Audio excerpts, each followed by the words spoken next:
To flirt with your girlfriend, try using physical affection and flirty body language.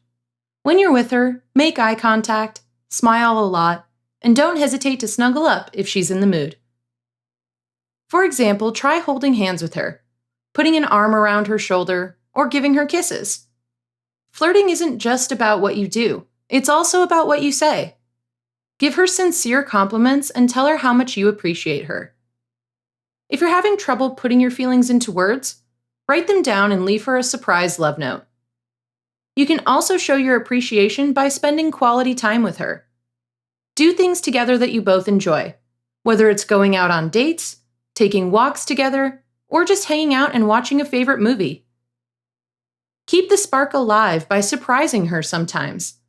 This might mean getting her a little gift, bringing her a snack she likes, or taking her out on a special date.